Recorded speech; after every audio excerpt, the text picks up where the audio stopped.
This is a Saturday Morning TVLog from Big D's Entertainment Rankings and Reviews. Welcome to another Saturday Morning TVLog, and this time around it's Garfield and Friends, brought to us by Film Roman and United Media Productions.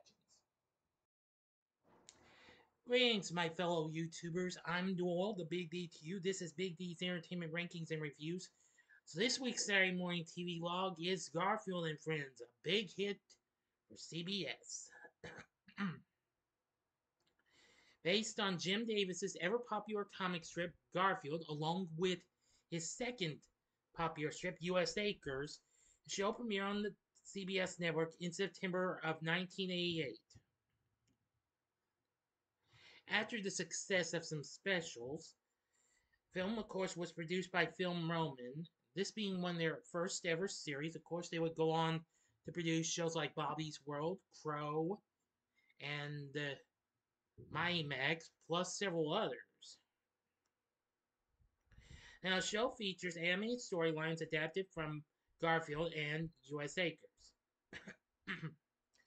Lorenzo Music of the Mary Tyler Moore Show fame, who had recently voiced the animated Peter Venkman in The Real Ghostbusters, Super Pac in Hanna-Barbera's Pac-Man Toon, and Tummy Gummy in Disney's Adventures of the Gummy Bears, voices the title character, which he had done since Here Comes Garfield in 1982. Anyway, now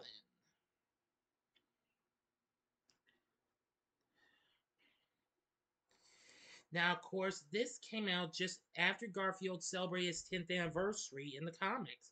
Now, of course, the comic strip was first adapted into animated form for the 1980 special called The Fantastic Funnies, but reached a wider audience in 82 when CBS aired the special Here Comes Garfield. And Garfield was adapted into 11 more television movies for the network, ending with Garfield Gets a Life in 1991.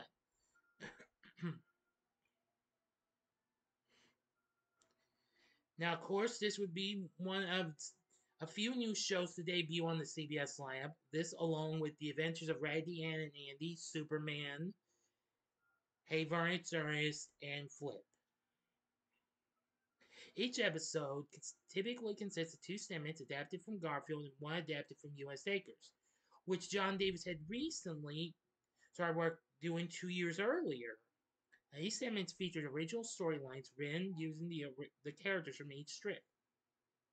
Although both segments featured original characters not present in the source material as well, nearly every episode of the show was written or co-written by Mark Evanier. Now, of course, Garfield featured the same primary characters as the comic strip. Of course, we have the greedy and laid-back orange tabby cat who loves lasagna so much, Garfield. His human owner, John Arbuckle, whose storylines include his failed attempts to date women and his frustrations of dealing with Garfield's mischief. And also Odie, the yellow dog, who is often the subject of Garfield's pranks. There's also Dr. Liz Wilson, Garfield's vet, Herman Post, a postal worker, and Binky the clown, the star of his own television series. Well, show in the series is. Well, other animal characters include Nermal, a young kid who often visits Garfield to antagonize him, the Buddy Bears, 3 bears who are also the stars of their own TV show, Penelope Pussycat, Garfield's love interest, who lives in an Italian restaurant. Yeah, it is a shame we don't see much of Garfield's actual original gal pal, Arlene. And there's Floyd, a mouse who Garfield interacts with regularly. Now, of course, U.S. Acres, on the other hand, which originally started out as Orson's farm, is set on a farm with the various animals. Orson's their leader, and a magic pig who enjoys reading books, who also likes to go in disguise as the hero Power Pig. Accompanying him are Roy, the loudmouthed rooster who enjoys pranking others, Wade, a cowardly duck, Bo and Lanolin, a pair of sheep who are brother and sister, and Booker and Sheldon, a pair of juvenile chickens. Orson's brothers Mort, Gort, and Wart regularly serve as antagonists within the segments as well. Anyway, although the series was a success in the ratings at the time, it had become expensive to make, and the Saturday morning cartoon format was in decline by the mid 1990s. Additionally, CBS as a whole was a distant third behind both NBC and ABC for much of the series' run, and was in the middle of its cost cutting by Lawrence Tish that resulted in CBS losing broadcasting rights to the National Football League for 4 years starting in '94 and subsequently losing many long-term affiliates of Fox, which had outbid CBS for the NFL package. As a result, CBS proposed renewing the show for another season, albeit with significant budget cuts. Since the show did well in syndication, producers ended the series in 1994 with its seventh season. So after 7 seasons and 121 episodes produced and aired, the show ended on December 10th, 1994. There would be an overall total of 363 segments produced.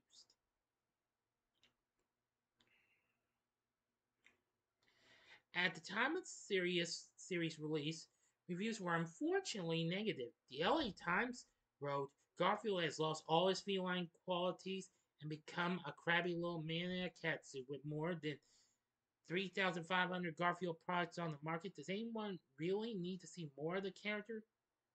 The Pittsburgh Press rated the show D-, saying the show tries too hard to be hip and the jokes are flat. However, retrospective reviews of the series have been much more favorable.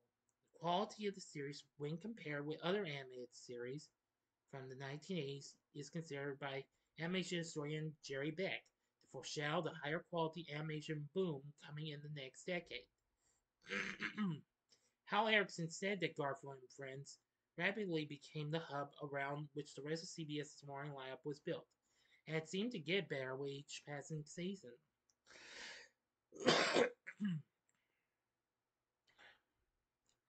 Now then, um, now for our characters, we have Lorenzo Music, aside from him voicing Garfield. We have Tom Hughes voicing John Arbuckle. Voicing Odie, well, doing his vocal effects, was Greg Berger, who was already well known for doing several voice acting, well, voices and what have you, ranging from Spider-Man, the animated series, to Transformers, and and later shows like Man in Black, the series, Real Monsters, Duckman, and several others. Julie Payne voiced Dr. Liz Wilson. Greg Berger also voiced Herman Post, and Tom Hughes also voiced Binky the Clown. Desiree Goyette voiced Normal, while Tom Hughes, Greg Berger, and Howard Morris, who of course most people knew him best for voicing Adam Ant, Beale Bailey, and Jughead Jones in Filmation's Archie's franchise as the voices of the Buddy Bears. Victoria Jackson of Saturday Night Live fame, and of course she played George Newman's Gal Palteri in the cult classic UHF, voices Penelope Pussycat, and Greg Berger voiced Floyd. In the U.S. Acres segment, Greg Berger voiced Orson, Tom Hughes voiced Roy, Howard Morris voiced Wade, Bo was voiced by voice guy Frank Welker, and Lanolin was voiced by Julie Payne. Booker and Sheldon were both voiced by Frank Welker, while Welker, Tom Hughes, and Howard Morris voiced Orson's brothers. Anyway, now after this, the show would be released on physical media. Not too much, though, but some of it was released. Now, originally, 20th Century Fox Home Entertainment released all 7 seasons to DVD and 5-volume box sets, as a matter of fact. And the DVD sets showed their original telecast versions rather than the edited versions once seen in syndication. And you see that now, this show had 2 theme songs. The first introduction was Friends Are There for the first 2 seasons, and the later theme was We're Ready to Party, which was used for reruns of the first 2 seasons in syndication. However, I found some episodes they are restored with their original intro. But of course, these sets are now out of print and what have you. Now, let's see. There have been some that have been released through 9 Story Media Group as well. So anyway, those are the latest and current DVD sets that are out now. For syndication, it has been shown in various places and what have you. Let's see. Now, the show had later been aired on TBS, TNT, and Cartoon Network in the mid 90s. Nickelodeon aired it after Cartoon Network dropped it, and then Boomerang aired it. Because that's where it was last seen. Now, of course, as of as of 2018, Boomerang subscription video on demand site offers 50 of the episodes of the series. And Stars Encore area on their Stars, well, Kids and Family channel. The series later gained its own 24/7 channel on Pluto TV. It's also been aired on in Canada and other parts around the world. For streaming, um, series has become available to purchase on iTunes, Amazon Prime, and Google TV. The series was also available to stream on Netflix and Hulu, I'm not sure. The series is also currently available on Peacock and Tubi. The first 2 seasons are available for free on YouTube on the Garfield and Friends channel.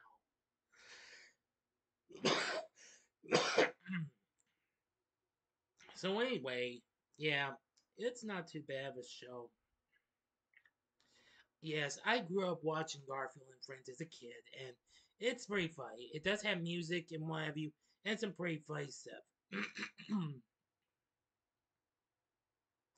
Oh yeah, there's also quickies and what have you, which is a kind of like an anime version of the comic strip, you know. Anyway, I really think this is a made it more fun and enjoyable to watch. So, in the end, I think Garfield and Friends is absolutely, really, really a good show. It's pretty fun. I think you'll really enjoy it if you have never seen it. Here, I'm going to go ahead and give you a look at a promotional shot with some of the characters. Here's a look at a promotional picture with Garfield, Odie, and some of the U.S. Acres characters. That way you'll see some of them. I'm sorry the sheep aren't in this, but if you watch the show, you'll know who they are. Now, I'm sure you also know what John and the other characters look like. So that's all I'm going to tell you about this. So Garfield and Friends is a very fun show. I think you'll really like it if you give it a shot. I'm sure a lot of you have watched it before, so if you have, what did you think of Garfield and Friends? Let me know in the comments section below. If you like the video, click the like button, subscribe, and be a part of the Big B Nation. Help continue to support my channel, make it grow, and make the views grow. And we'll have another video coming up soon.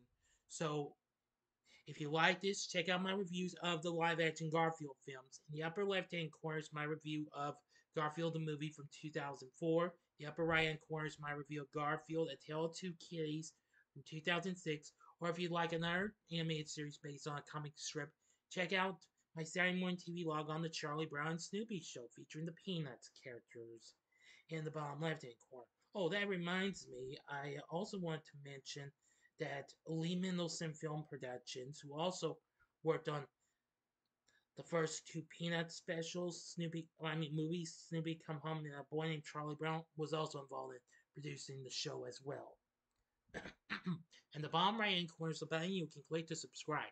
If you like rankings and reviews on movies, TV, music, video games, etc., as well as the Saturday Morning TV Log, then I'm your guy. Thank you for watching, and next week's Saturday Morning TV Log is C-Lab 2020. So until next time, I'm the Big D saying, see ya.